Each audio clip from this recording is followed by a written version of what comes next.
Take all your attention. Gravity ain't the only thing that's been holding me. No matter where it be, I just want you so close to me. We supposed to be heaven sent, but in disguise, the kind of make you realize who you wanna be. Oh baby, please. Celestial Shortie is an artist from Eastlake, Ohio, and I anticipate she'll be a quickly rising artist in the national scene. Her voice is beautiful and her work is lovely. I was honored to attend her first concert performance last month. You can check out her 2021 EP, Daydream, out now on all music platforms. How are you doing today?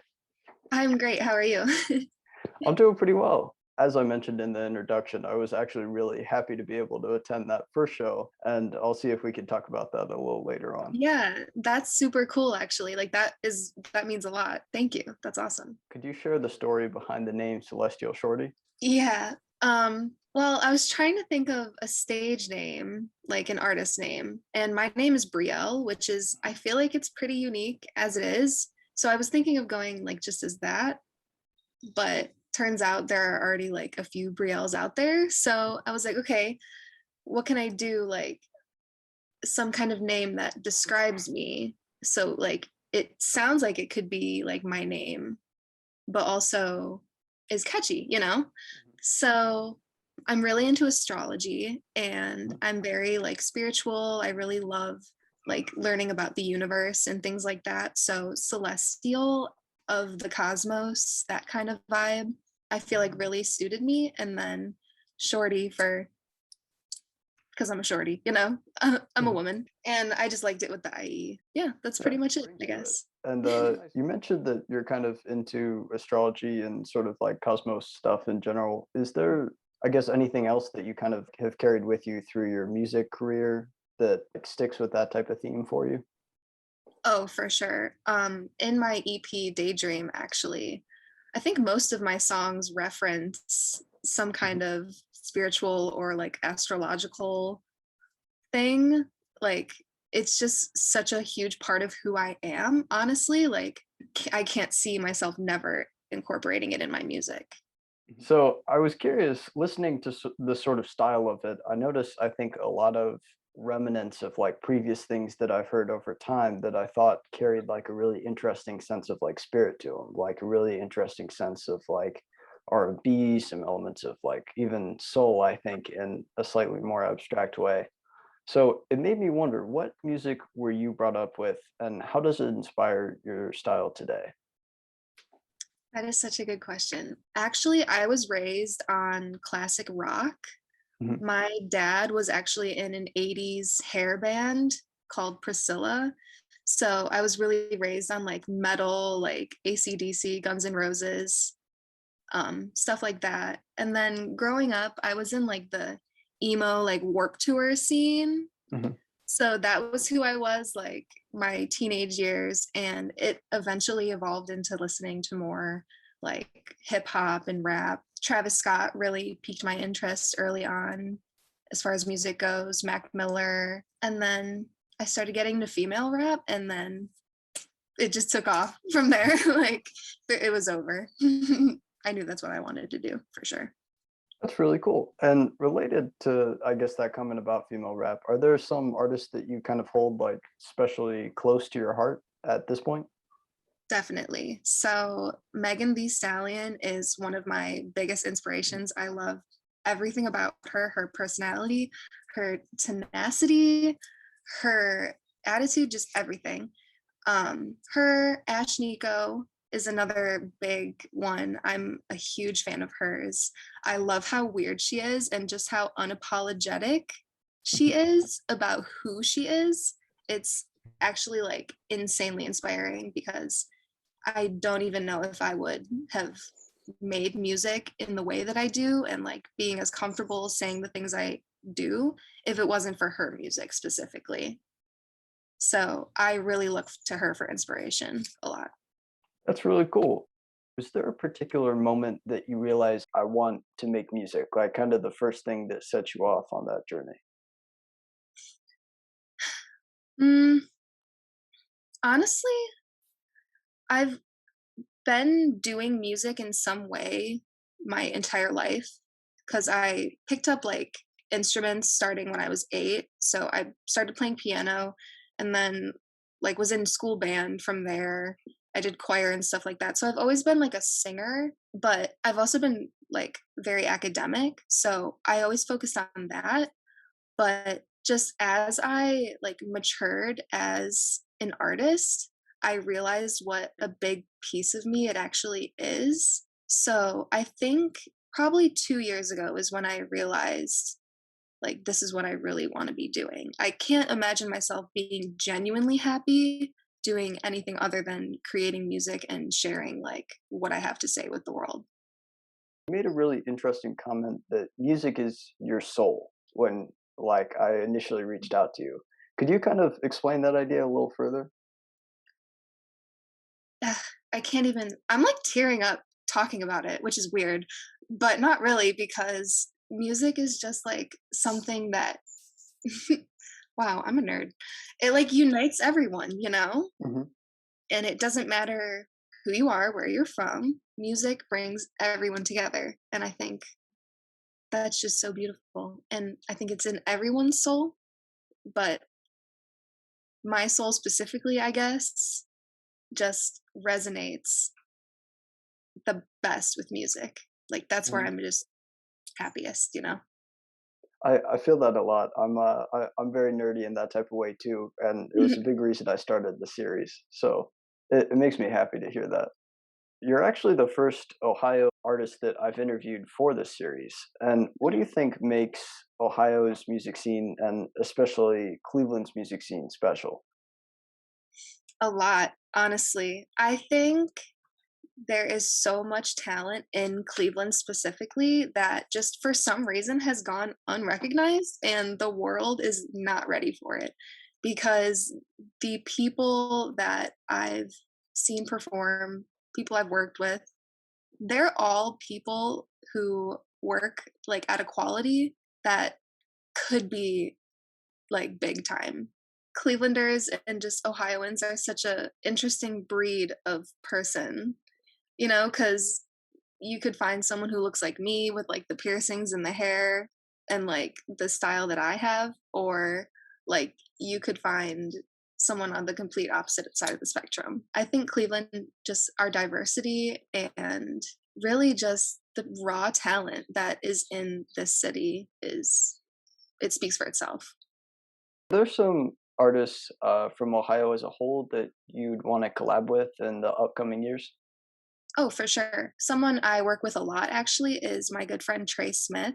I purchase a lot of my beats from him. He's a very, very talented engineer and producer. People I'm interested in working with, definitely Freshie. I would love to work with him. He's doing amazing things. Young Cap, he's doing awesome things as well. Flo Petit, actually, I plan on doing a show with her in June. She reached out to me about that. I'm super excited about that. That's going to be amazing. I'm really excited to meet more female artists in the Cleveland scene as well because I really don't know any other female artists in the area. Really, at the Only Vibes event is when I met female artists for the first time, like of the same mind. You know what I mean? Yeah, that was my first time too, actually, for the most part. Yeah, it was really cool. Yeah, it was. I didn't actually get super into music until around 2018, and at that point I couldn't really go to shows on my own. So kind of having like 2021 and 2022 as years where like COVID stuff is finally starting to kind of like let up on restrictions a bit, I've been able to meet like so many new artists, which has felt like really special to me. So it's an amazing feeling that like we might finally, I think, be getting back to that like older sense of just like creative energy, as like a group of people. Right. Instead of all doing it from our homes and then like collabing this way, you know, which this is still good, but it's not the same. So related to that feeling of sort of like that energy off of the first concert, how did you feel personally about kind of getting to do that for like the first time, especially in for an audience of your peers in a sense? I was so nervous. I was so very nervous because I had never even like performed my songs live before. I just kind of like, wrote them and recorded them in the studio and like, but and I like sing along to them all the time. But that was my first time actually like performing with the backtracks and everything, and I was so insanely nervous. But honestly, the energy in the room was really, really good, and like the other artists were so encouraging, and knowing it was a lot of other people's first time performing was really comforting as well. Like I was less nervous knowing that. I think that's got to be like a very unique milestone, because I'd be curious to see if it would be something that you would look back on in future years as kind of being a really important moment, or if there will be more shows as you start to perform more often that'll kind of like, I think, hit for you in a slightly more impactful way. Oh, definitely. Like the growth is going to show. I'm already so excited for the next time I get to perform live, which Mhm. isn't set in stone yet, but like I know it's going to happen. So I'm so excited for that. And um I've definitely like gazed into the future, and I can like picture myself on the big stages like at outdoor events and stuff, like Lollapalooza or something. That would be so Mhm. crazy. And then yeah, looking back to that little Only Vibes session at Sense Pizza, it's just a crazy thing. I bought a hoodie from Only Vibes while I was there because I was like, I need to remember this. Buying a hoodie, my first show Mhm. ever. Like it was so fun. So Yeah, cool. I bought a shirt and ended up getting a hat out of it You too, did? which I thought was Nice. pretty sweet. I didn't see the hats. I would have bought a hat if I saw the hats. I got the last hoodie though. I was lucky. Congratulations. Thank you. Feels good. So, as you look forward to performing on some of those larger stages, are there any, especially near you or in Cleveland, especially, that you would see yourself performing at in the future? Yeah, it's actually crazy that you ask because I'm in my apartment right now, but I live in the flats and Jacob's Pavilion is right there.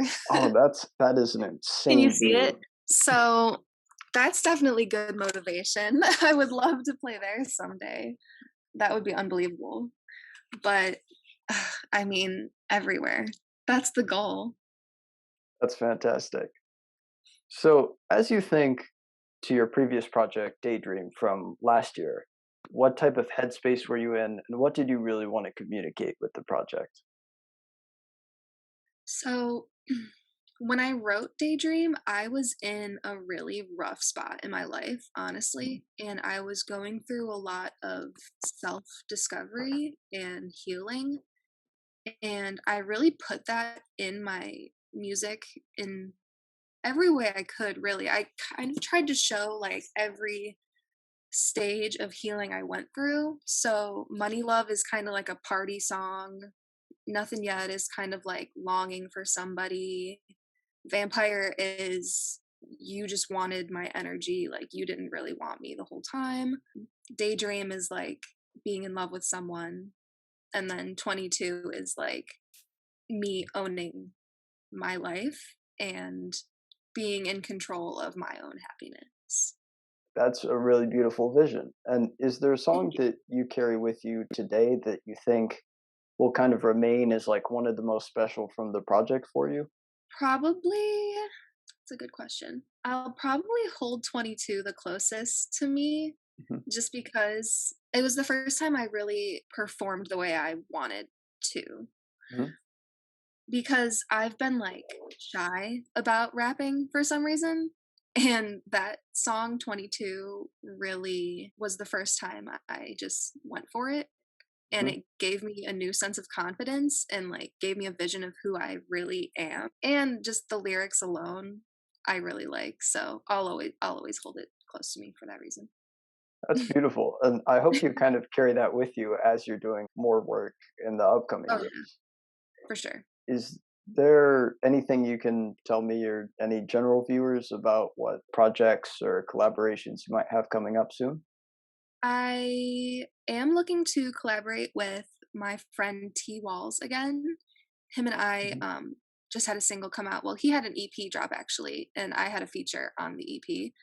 The song is called The Process. Me and him are currently working on something else that will be released probably just as a single between me and him. We don't really have a concept for it yet, but it's gonna be sick. I know that because he's very talented. So I'm excited to collab with him. Other than that, I'm literally always looking for people to work with because, like I said, the Cleveland scene has so much talent, and I think it would be stupid if we didn't work together and uplift each other, you know? Yeah. And I really do like hope for you in the upcoming years that you're able to find all of those types of people that you were mentioning previously on that you think would be those types of collaborations that could kind of elevate your work. As you look at your time over COVID, and especially as we'll hopefully be emerging from it soon, how has that affected your outlook on your music as a whole? So, COVID definitely has kind of affected my outlook on my music. I mean, it's something that we're all going to have to deal with possibly forever at this point, at least for the rest of our lives. So, it's always going to be a factor in everything that we do publicly. And with music, sadly, it's going to be an issue a lot.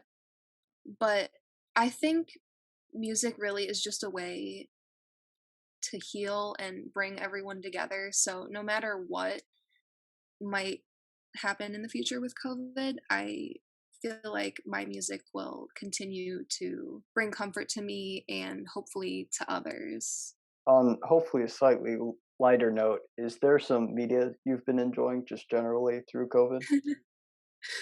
Oh my gosh. I think I watched Adventure Time through its Mhm, like entirety 10 times since COVID began. mhm. At least. That is my favorite show ever. Other than that, I've been watching Bel Air that just started. Have you heard of that? It's Will I Smith's like I've been talking with my big friends spin about on it a Fresh lot. Prince of Yeah. Bel Air. It's so good. Euphoria, big fan of Euphoria. Mhm. Favorite character?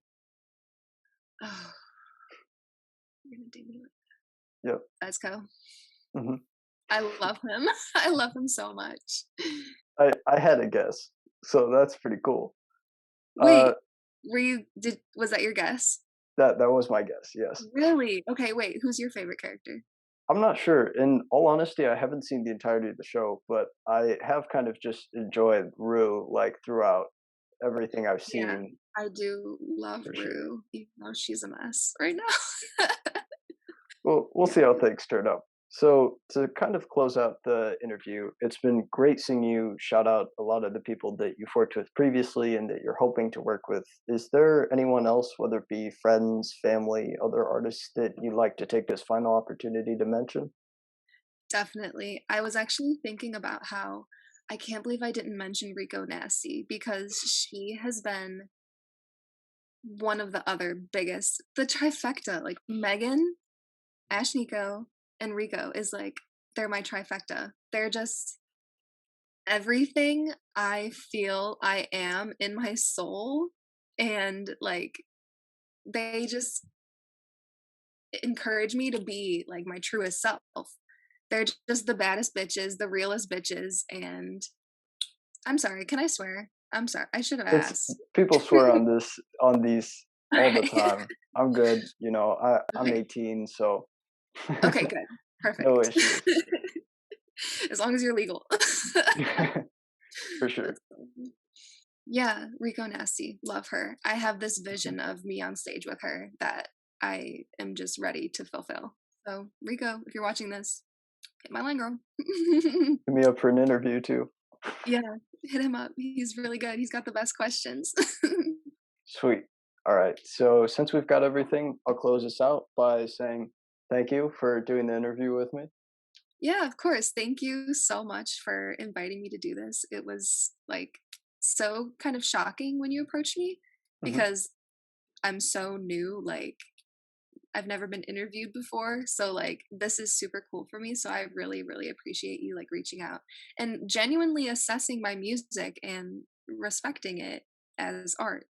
For I sure. appreciate that a lot.